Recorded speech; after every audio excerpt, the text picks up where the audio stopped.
அதனால மற்ற வேலையெல்லாம் இன்னையிலேருந்தே ஸ்டார்ட் பண்ணிடணும். மற்ற வேலைன்னா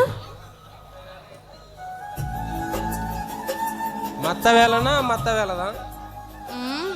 இப்போ என்ன கட்டிப்பிடிக்க போறியா?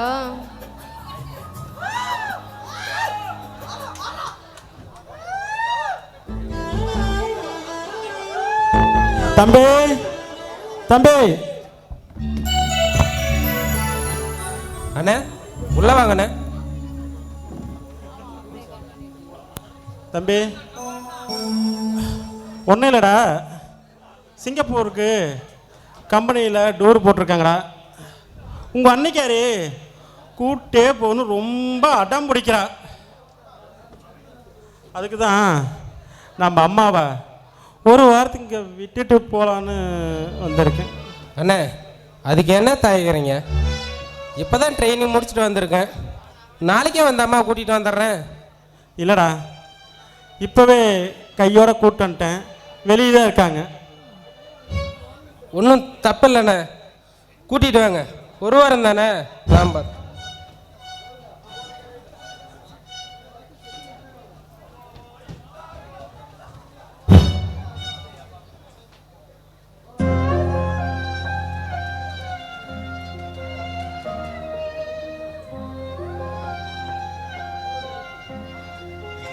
அண்ணா ஏதாவது இம்ப்ரூவ்மெண்ட் தெரிஞ்சுதா?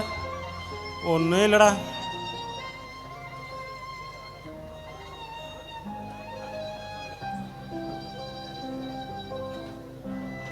அக்கா இருங்கக்கா, ஏதாவது சமைச்சு தரேன், சாப்பிட்டு போவீங்க. அதெல்லாம் ஒன்றும் வேண்டாம்மா, நாங்கள் இன்னும் எதுவுமே பேக் பண்ணாமல் வந்துட்டோம். போய் தான் பேக் பண்ணோம். தம்பி அம்மாவை ரொம்ப பத்திரமா பார்த்துக்கடா. நான் வரேன்டா.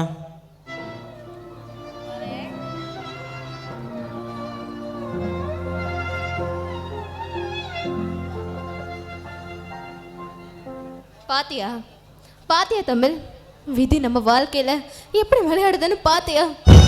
கல்யாணம் ஆகி இத்தனை வருஷம் கழிச்சு அவங்க ஹனிமூன் போறாங்க.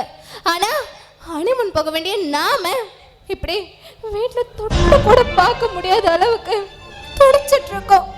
ஏன் நீ என்ன தொட மாட்டியா, என்ன கட்டி பிடிக்க மாட்டியான்னு ஏங்கிட்டு இருக்கண்டா. அது ஏன்டா உனக்கு புரியவே மாட்டேது. இப்ப மட்டும் இல்ல, உனக்கு என்னைக்குமே புரியாது. சந்தனா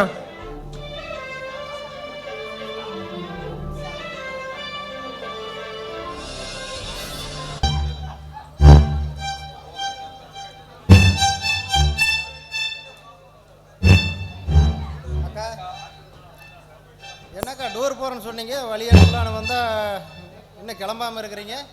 ஏன்டா